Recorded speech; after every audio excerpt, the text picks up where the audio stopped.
दोस्तों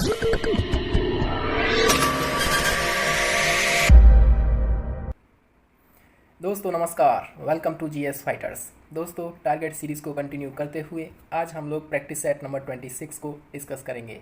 हम लोग उत्तर प्रदेश पुलिस एग्ज़ाम के लिए जीके और जीएस के क्वेश्चंस की प्रैक्टिस करते हैं टारगेट सीरीज़ के अंतर्गत। और ऐसा मत समझिए कि ये क्वेश्चंस केवल उत्तर प्रदेश पुलिस एग्ज़ाम के लिए ही हैं, बल्कि दिल्ली पुलिस एग्ज़ाम के लिए और एनी अदर कॉम्पिटिटिव एग्ज़ाम्स जहाँ पर जीके और जीएस आपके सिलेबस का हिस्सा है, उन एग्ज़ाम्स के लिए भी ये जो क्वेश्चंस हैं हम जो प्रैक्टिस करा रहे हैं बहुत ज़्यादा महत्वपूर्ण है उन एग्ज़ाम्स के लिए भी।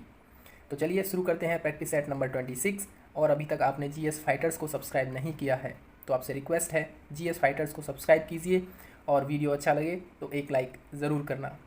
चलिए प्रैक्टिस सेट नंबर 26 का पहला प्रश्न है, आपको बताना है भारत का वह राज्य कौन सा है जिसने अपने प्रदेशवासियों के लिए न्यूनतम आय गारंटी कानून बनाया है। यानी अपने प्रदेश के लोगों के लिए उसने न्यूनतम आय की गारंटी दी है। और आपके ऑप्शंस हैं मध्य प्रदेश, राजस्थान, उत्तर प्रदेश या फिर कर्नाटक। देखिए इस प्रश्न का सही जवाब है राजस्थान। राजस्थान भारत का एकमात्र ऐसा राज्य बना है जिसने अपने नागरिकों के लिए न्यूनतम आय की गारंटी का प्रावधान किया है। उनको ये अधिकार दिया है कि उनकी न्यूनतम आय की गारंटी दी है सरकार ने। और राजस्थान ही पहला ऐसा राज्य बना था जो राइट टू साइट विजन के उद्देश्य के साथ अंधता नियंत्रण पॉलिसी लागू की जिसने। ठीक है, तो ये दो पॉइंट थे, आप इनको याद रखिए। एक तो अंधता नियंत्रण पॉलिसी राजस्थान ने लागू की है राइट टू साइट विजन के उद्देश्य से, और दूसरा है न्यूनतम आय की गारंटी राजस्थान सरकार ने अपने प्रदेश के लोगों के लिए दी है। ठीक है, दूसरा प्रश्न है, हाल ही में भारत की पहली ड्रोन पुलिस यूनिट किस शहर में स्थापित या लॉन्च की गई है। ड्रोन पुलिस यूनिट एक्चुअली होगा यूं कि इस शहर में ड्रोन के माध्यम से शहर की गतिविधियों पर नज़र रखी जाएगी, आपराधिक गतिविधियों को ड्रोन के माध्यम से उन पर नज़र रखी जाएगी। तो ऐसा शहर है चेन्नई। ठीक है, तमिलनाडु की राजधानी चेन्नई में ऐसा किया जाएगा। ठीक, तमिलनाडु की कैपिटल है Chennai. Greater Chennai city police ने विशाल क्षेत्रों में हवाई निगरानी और आपराधिक गतिविधियों का त्वरित पता लगाने के उद्देश्य से पुलिस ड्रोन यूनिट को लॉन्च किया है। और चेन्नई आप देखोगे मैप में इधर है। ठीक, चलिए तीसरा प्रश्न है, हाल ही में नाबार्ड ने 12 जुलाई को अपना कौन सा स्थापना दिवस मनाया है। देखिए नाबार्ड ने जो अपना स्थापना दिवस मनाता है वो 12 जुलाई को मनाता है। और अगर आपको ये पता है कि नाबार्ड की स्थापना किस वर्ष हुई थी तो आप इस प्रश्न का जवाब विद इन अ सेकेंड दे सकते हो। ठीक है, इस प्रश्न का सही जवाब आप मुझे कमेंट सेक्शन में बताइए। मैं इस प्रश्न का बताता हूँ सही जवाब 42वां। ठीक है, यानी कि नाबार्ड ने अभी हाल ही में 42वां अपना स्थापना दिवस मनाया है। अब आप देख लीजिए कि नाबार्ड की स्थापना किस वर्ष हुई थी। 2023 में से 42 वर्ष घटाएंगे तो वर्ष 1982 निकल कर आएगा। ठीक है, यानी कि 1982 में नाबार्ड की स्थापना होती है। और नाबार्ड एक शॉर्ट फॉर्म है, इसकी फुल फॉर्म है national bank for agriculture and rural development. Hindi में कहेंगे इसको राष्ट्रीय कृषि और ग्रामीण विकास बैंक। ठीक है, इसका मुख्यालय है मुंबई महाराष्ट्र में। ठीक, और विकास सहायता यानी डेवलपमेंट में हेल्प करने के लिए गरीबी में कमी लाने के उद्देश्य से इसकी स्थापना की गई थी। और ये इसका लोगो है, ये भी ध्यान रखना। और ये हैं प्रेजेंट में इसके अध्यक्ष, क्या नाम है इनका, श्री शाजी केवी। ठीक है, वर्तमान में नाबार्ड के चेयरमैन हैं। ठीक, चलिए चौथा प्रश्न है, आपको बताना है भाखड़ा नागल एक संयुक्त परियोजना है। यानी भाखड़ा नागल किन किन राज्यों की एक संयुक्त परियोजना है। और आपके ऑप्शंस हैं ये, आप इनको पढ़ लीजिए। अगर मैं पढ़ूंगा तो हो सकता है आप कन्फ्यूजन में पड़ जाएं, क्योंकि यहाँ पर कई नाम हैं जो एक दूसरे के ऑप्शन में डबल डबल दे रखे हैं, जैसे हरियाणा, पंजाब, राजस्थान। यही इस प्रश्न का सही जवाब है। भाखड़ा नागल जो संयुक्त परियोजना है वो हरियाणा, पंजाब और राजस्थान की संयुक्त परियोजना है। ठीक है, देखिए ये जो परियोजना है पंजाब, हरियाणा, राजस्थान की संयुक्त परियोजना है। और इसके अंतर्गत भाखड़ा और नागल के पास सतलज नदी पर 2 डैम बनाए गए हैं। देखिए आप देखेंगे इधर ये है सतलज रिवर जिस पर ये भाखड़ा और नागल डैम बनाए गए हैं। कौन सी नदी पर, सतलज नदी पर। इसको भी ध्यान रखिए आप लोग। ठीक है, 5वां प्रश्न है, हाल ही में चर्चा में रहे मैती या मैतेई और कुकी समुदाय किस राज्य से या किस प्रदेश से संबंधित हैं। देखिए बहुत ही जो है चर्चा में है ये स्टेट, और आप अगर न्यूज़ को फॉलो करते हैं तो आप इस प्रश्न का जवाब दे सकते हो आसानी से। देखिए, मैती या मैतेई जो समुदाय है और कुकी समुदाय, ये मणिपुर से संबंधित हैं। और मणिपुर आपको पता है हाल फिलहाल में न्यूज़ में है, पिछले लगभग 2 से ढाई महीने से। ठीक है, तो चलिए इसके बारे में हमने, देखिए मणिपुर में क्या चल रहा है इसके बारे में हमने एक लास्ट में स्लाइड रखी है। उसके बारे में जो कारण है आखिर दंगे फसाद चल क्यों रहे हैं वहाँ पे, उसके बारे में हम डिस्कस कर लेंगे इस वीडियो के अंत में। ठीक है, फिलहाल मैती और कुकी समुदाय मणिपुर स्टेट से संबंधित हैं, यानी कि ये जनजातियाँ हैं एक टाइप से। अब आप देखिए, हमने कुछ जनजातियाँ और उन जनजातियों का जो निवास स्टेट है उनको लिखा है। जैसे नागालैंड जो स्टेट है वहाँ पर नागा और कोन्याक जनजाति रहती हैं। मणिपुर में कुकी और मैतेई। ठीक है, मिजोरम में लाखर और मिजो, मेघालय में गारो, खासी, जैंतिया और मिकिर। आपको पता होगा मेघालय में गारो, खासी, जैंतिया ये पहाड़ियों के नाम भी हैं और इन्हीं पहाड़ियों पर रहने वाले लोगों को इनके नाम से पुकारा जाता है। जैसे जैंतिया पहाड़ियों पर जैंतिया जनजाति रहती है, मिकिर पहाड़ों पर मिकिर जनजाति रहती है।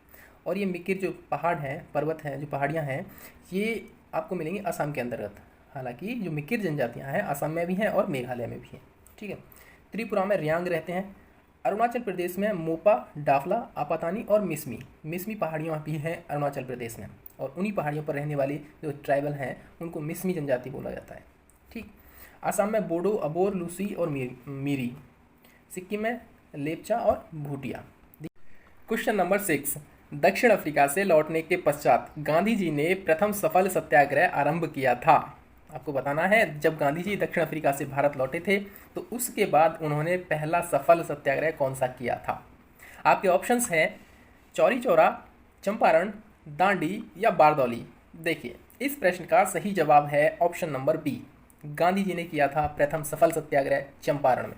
और आपको पता होगा कि चंपारण पड़ता है बिहार के अंदर।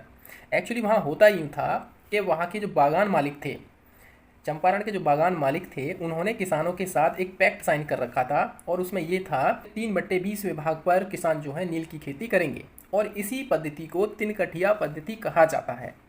ठीक है, और चूंकि 1917-18 तक ऐसा हुआ था कि मार्केट में केमिकल वाले कलर्स का यूज़ होने लगा था, उससे नील की जो वैल्यू है वो कम हुई थी। और दूसरी चीज़ ये थी कि नील की खेती करने से मिट्टी की जो उर्वरा शक्ति है वो क्षीण हो जाती है, यानी कम हो जाती है। तो किसानों को इससे फ़ायदा नहीं हो रहा था, किसान चाहते थे कि हम नील की खेती ना करें। तो ऐसी कंडीशन में उन्होंने इसका विरोध किया और उनका जो साथ दिया था राजकुमार शुक्ल ने दिया था। ठीक है, राजकुमार उसको लीड कर रहे थे उस समय तक। बट गांधी जी से मुलाकात होती है राजकुमार शुक्ल की लखनऊ में, और वो उनसे आग्रह करते हैं कि गांधी जी आप इस जो है आंदोलन का नेतृत्व संभाल लीजिए। गांधी जी ने इसका नेतृत्व न केवल संभाला और बल्कि इसमें सफल भी हुए। और इसी सफलता के चलते गांधी जी जब चंपारण सत्याग्रह में सफल हुए तो इसी सफलता के चलते रविंद्रनाथ टैगोर ने गांधी जी को महात्मा की उपाधि से सम्मानित किया। और गांधी जी जब दक्षिण अफ्रीका से लौटे थे ना, 9 जनवरी को लौटे थे। ठीक है, यहाँ पर आप देख सकते हो 9 जनवरी को लौटे थे। तो इसी दिन को भारत में भारतीय प्रवासी दिवस के रूप में सेलिब्रेट किया जाता है। यानी कि यहाँ से देखो कई सारे प्रश्न मिल सकते हैं आपको। पहली चीज़, चंपारण सत्याग्रह कब हुआ? 1917 में। गांधी जी का प्रथम सफल सत्याग्रह कौन सा था? चंपारण का सत्याग्रह। भारतीय प्रवासी दिवस कब मनाया जाता है? 9 जनवरी को। रविंद्रनाथ टैगोर ने गांधी जी को महात्मा की उपाधि दी थी। ठीक है, इसको भी ध्यान रखिए। राजकुमार शुक्ल ने गांधी जी को चंपारण सत्याग्रह की कमान संभालने के लिए कहा। ठीक है, कहाँ कहा? लखनऊ में कहा। तो इस तरह से 6 से 7 क्वेश्चन एक ही स्लाइड में आपको बन जाएंगे। ठीक है, चलिए 7वां प्रश्न है, लोसांग एक उत्सव है जो मनाया जाता है। हमने प्रीवियस जो स्लाइड्स हैं, अभी जो स्लाइड हैं उसमें से आपसे एक प्रश्न पूछा था। ठीक है, सिक्किम में 2 जनजातियां रहती हैं, एक लेप्चा एक भूटिया। भूटिया जो जनजाति है वही है लोसांग उत्सव को मनाती है सिक्किम के अंदर। ठीक है, और ये जो लोसांग उत्सव है ये फसल कटाई का अवसर पर उसको सेलिब्रेट किया जाता है। लोसांग उत्सव को भूटिया जनजाति के द्वारा सिक्किम में। ठीक है, और ये इनके नव वर्ष के प्रारंभ का प्रतीक होता है, इसको भी आप ध्यान रखना। चलिए 8वां प्रश्न है, आपको बताना है कितने राज्यों की सीमा उत्तर प्रदेश से लगती है। देखो उत्तर प्रदेश, देखो भारत का मैप आपको पता होना चाहिए, आपके दिमाग में छपा हुआ होना चाहिए कि कौन सी स्टेट किस स्टेट के साथ सीमा साझा करती है। लैंडलॉक कौन कौन सी स्टेट है, आप मुझे आप कमेंट सेक्शन में बताइए। इंडिया की ऐसी कौन कौन सी स्टेट हैं जो लैंडलॉक हैं। ठीक है, और इस प्रश्न का जो जवाब है ऑप्शन नंबर, चलिए आप पहले वीडियो को यहीं पॉज कीजिए और खुद से सोचिए और उत्तर प्रदेश का मैप बनाइए, उसके आसपास के जो स्टेट्स हैं उनको भी वहाँ पर रिकॉर्ड कीजिए। देखिए इस प्रश्न का जो सही उत्तर है ना, 8 ऐसे राज्य हैं जो उत्तर प्रदेश के साथ सीमा साझा करते हैं। अब वो कौन कौन से स्टेट हैं हम देख लेते हैं इस स्लाइड के अंतर्गत। ठीक है, देखिए इस स्लाइड में सबसे पहले हम देखेंगे उत्तराखंड, हिमाचल, हरियाणा, राजस्थान, मध्य प्रदेश, छत्तीसगढ़, झारखंड और बिहार। ये अपना उत्तर प्रदेश है। ठीक है, उत्तर प्रदेश के आप नॉर्थ में जाओगे तो यहाँ उत्तराखंड मिलेगा, हिमाचल प्रदेश के साथ भी थोड़ी सी बाउंड्री लगती है। ठीक है, और हिमाचल प्रदेश हो गया, हरियाणा हो गया, इधर राजस्थान से बाउंड्री लगती है, और ये मध्य प्रदेश, छत्तीसगढ़, झारखंड और बिहार। ठीक है, ये कितने स्टेट हो गए आप इनको काउंट कर लीजिए, 1 2 3 4 5 6 7 और 8।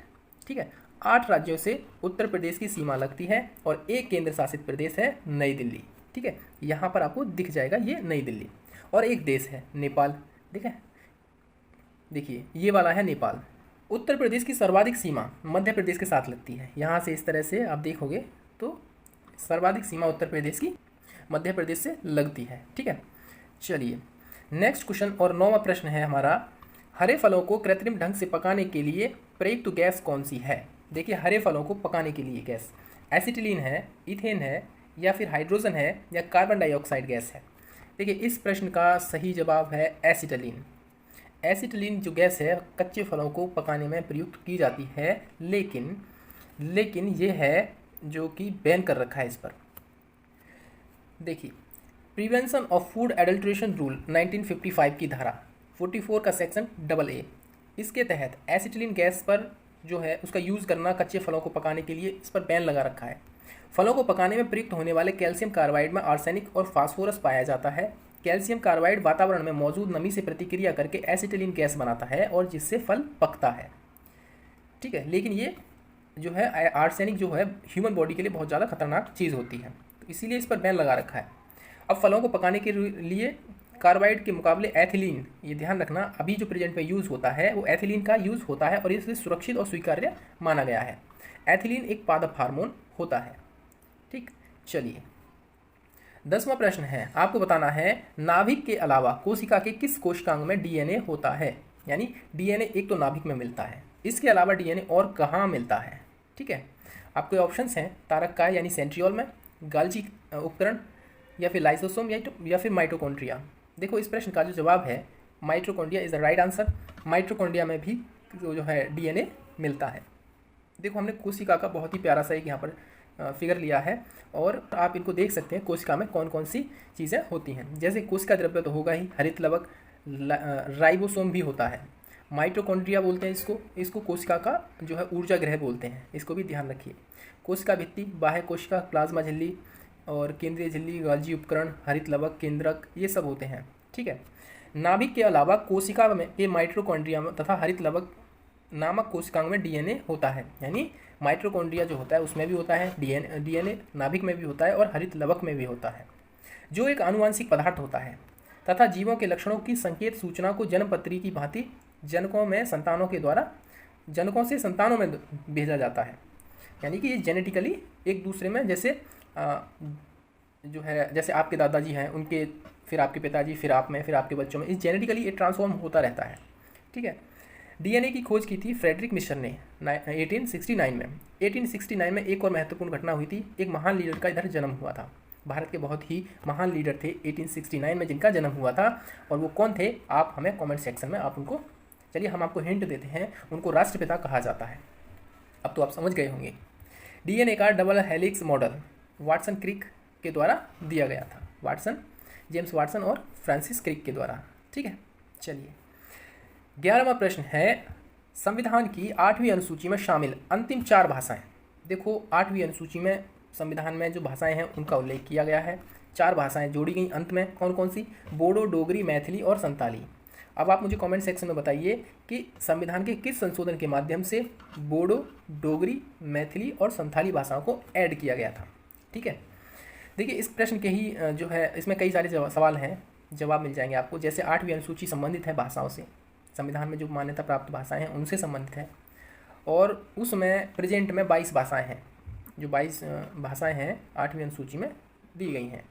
बोडो, डोगरी, मैथिली, संथाली इनको ऐड किया गया था 92वें संविधान संशोधन के माध्यम से वर्ष 2003 में। ठीक है, चलिए देख लेते हैं थोड़ी सी और इन्फॉर्मेशन। 92वां संविधान संशोधन 2003 में किया गया, जिसके माध्यम से संविधान की 8वीं अनुसूची में बोडो, डोगरी, मैथिली और संथाली को जोड़ दिया गया। प्रेजेंट में 8वीं अनुसूची में 22 भाषाएं हैं, लेकिन जब भारत में संविधान लागू हुआ था उस समय 14 भाषाएं थीं। 22 भाषाएं इस प्रकार हैं, आप चाहो तो इनको पढ़ सकते हो और एक बार पढ़ ही लीजिए। ठीक है, बाकी इनको ज़्यादा इंपॉर्टेंट नहीं है ये एग्जाम के पॉइंट ऑफ व्यू से, क्योंकि 22 भाषाएं कुछ भी पूछ सकता है अगर ज़्यादा डेप्थ में पूछा तो। लेकिन बस इतना याद रखिए, संविधान जब लागू हुआ था 14 भाषाएं थी, अभी प्रेजेंट में 22 भाषाएं हैं। भाषाओं का उल्लेख 8वीं अनुसूची में किया गया है। अंतिम 4 भाषाएं 92वें संविधान संशोधन के माध्यम से उसको जोड़ा गया है। ठीक है, चलिए 12वां प्रश्न है, राष्ट्रीय मानव अधिकार आयोग के अध्यक्ष का कार्यकाल कितने वर्ष का होता है? और आपके ऑप्शंस हैं 70 वर्ष, 65 वर्ष, 62 वर्ष या फिर 60 वर्ष। देखिए, इस प्रश्न का जो सही जवाब है option number 1 is the right answer. 70 वर्ष का अध्यक्ष का कार्यकाल होता है। देखिए, राष्ट्रीय मानव अधिकार आयोग जो है वो उसकी स्थापना हुई थी मानव अधिकार संरक्षण अधिनियम 1993 के तहत। ठीक है, यह एक सांविधिक यानी कि संवैधानिक नहीं है। संवैधानिक निकाय वो होते हैं जिनका संविधान में कहीं ना कहीं उल्लेख मिलता है, ये एक संवैधानिक निकाय नहीं है, इसको ध्यान रखना। जो है राष्ट्रीय मानव अधिकार आयोग संवैधानिक निकाय नहीं है, यानी संविधान में इसका उल्लेख नहीं किया गया है, बल्कि इसे संसद के द्वारा पारित अधिनियम के माध्यम से इसको बनाया गया है। इसमें एक अध्यक्ष होता है, 4 अन्य सदस्य होते हैं। अध्यक्ष का कार्यकाल या तो 5 वर्ष होगा या 70 वर्ष की आयु तक, इनमें से जो भी पहले हो जाए। यानी कि जो अध्यक्ष है या तो वो अपना पूरा कार्यकाल यानी 5 वर्ष का कंप्लीट करेगा, और नहीं तो उसकी 70 वर्ष की आयु कंप्लीट हो जाएगी। इनमें से जो भी पहले हो जाए वहाँ तक वो अपने कार्यकाल पूरा करेगा। ठीक है, अध्यक्ष और सदस्यों की नियुक्ति राष्ट्रपति जी के द्वारा की जाती है, इसको भी आप ध्यान रखिए। ठीक, चलिए 13वां प्रश्न है, आपको बताना है भारतीय संविधान के किस अनुच्छेद में कृषि और पशुपालन को आधुनिक और वैज्ञानिक प्रणालियों से करने की बात की गई है। आप ऑप्शन देख रहे हो, ऑप्शंस में आप देखोगे एक चीज़ नोटिस करोगे कि ये सारे ऑप्शंस जो है ना वो डीपीएसपी से रिलेटेड हैं। डीपीएसपी मतलब directive principle of state policy, यानी राज्य की नीति के निर्देशक तत्वों से। और आपको पता होगा आर्टिकल नंबर 36 से लेकर 51 तक डीपीएसपी का उल्लेख यहाँ पर आपको मिलता है। डीपीएसपी की एक खास बात यह है कि आप इनको लागू कराने के लिए कोर्ट में नहीं जा सकते। ठीक है, जिस प्रकार अगर आपके मूल अधिकारों का हनन होता है तो आप कोर्ट में जा सकते हो डायरेक्ट, लेकिन आप डीपीएसपी अगर सरकार है कोई लागू नहीं कर रही है तो आप कोर्ट में नहीं जा सकते हो। ठीक है, देखिए हमारे प्रश्न का जो सही जवाब है ऑप्शन नंबर बी है, यानी कि आर्टिकल नंबर 48 में ये कहा गया है कि राज्य कृषि और पशुपालन को आधुनिक और वैज्ञानिक प्रणालियों से करने पर जोर देगा। ठीक है, बाकी के जो आर्टिकल्स हैं हम देखेंगे इस स्लाइड के अंतर्गत। जैसे हमारे जो ऑप्शंस थे अन्य, उसमें हम यहाँ देखेंगे आर्टिकल नंबर 48 हो गया हमारा, कृषि व पशुपालन आधुनिक वैज्ञानिक प्रणालियों से करने की बात करता है। आर्टिकल नंबर 48 का सेक्शन ए ये पर्यावरण का संरक्षण और संवर्धन तथा वन्य जीव संरक्षा की बात करता है। ठीक है, जिसके अंतर्गत पर्यावरण के अंतर्गत पेड़ आ गए, पेड़ पौधे आ गए, नदी आ गए, है ना, जंगली जानवर आ गए, ये सभी क्या है, इनका संवर्धन संरक्षण करना ये राज्य का कर्तव्य है आर्टिकल नंबर 48 का सेक्शन ए के तहत। आर्टिकल नंबर 49 इसमें राष्ट्रीय महत्व के स्मारकों, वस्तुओं आदि का संरक्षण करना। राष्ट्रीय महत्व के स्मारक कौन कौन से हैं? जैसे इंडिया गेट हुआ, लाल किला हुआ, ताजमहल हुआ, ये सभी क्या है, राष्ट्रीय महत्व के स्मारक हैं। जैसे हमारा तिरंगा हुआ, संविधान हुआ, इनका संरक्षण करना ठीक है प्रत्येक नागरिक का ये कर्तव्य होगा। अनुच्छेद संख्या 47 इसमें मानव के स्वास्थ्य पर जोर दिया गया है, उसको सही करने पर। जैसे इसमें क्या है, हानिकारक पदार्थों, औषधि, मदिरा, ड्रग आदि पर प्रतिबंध लगाने पर राज्य का ये कर्तव्य होगा। हालांकि ऐसा राज्य करती नहीं है। ठीक है, चलिए question number 14 spring temple of Buddha नामक एक प्रतिमा है। आपको बताना है ये प्रतिमा किस देश में स्थित है। और आपको मैं बता दूं ये दुनिया की दूसरी सबसे बड़ी प्रतिमा है, सबसे ऊंची प्रतिमा दुनिया की दूसरी। ठीक है, स्प्रिंग टेम्पल ऑफ बुद्धा। और दुनिया की सबसे ऊंची प्रतिमा आपको पता है भारत में स्टैच्यू ऑफ यूनिटी है। और इस प्रश्न का सही जवाब होना चाहिए म्यांमार। जी नहीं, इस प्रश्न का सही जवाब है ऑप्शन नंबर बी, यानी चीन में है स्प्रिंग टेम्पल ऑफ बुद्धा। चलिए इस प्रतिमा के दर्शन कर लेते हैं। देखो ये है स्प्रिंग टेम्पल ऑफ बुद्धा, भगवान बुद्ध की मूर्ति। यह मूर्ति चीन के हेनांग प्रांत में लुशान नामक जगह पर स्थित है। 2002 में इसको स्थापित किया गया। भगवान बुद्ध की यह मूर्ति जो है 128 + 25 यानी कि 25 मीटर ये इस तरह से इसका जो बेस है यहाँ तक है, और उसके बाद 128 जो मीटर है वो इस तरह से ये प्रतिमा बनी हुई है। यानी कुल मिलाकर ज़मीन से लेकर फलक तक ये 153 मीटर ऊंची प्रतिमा है।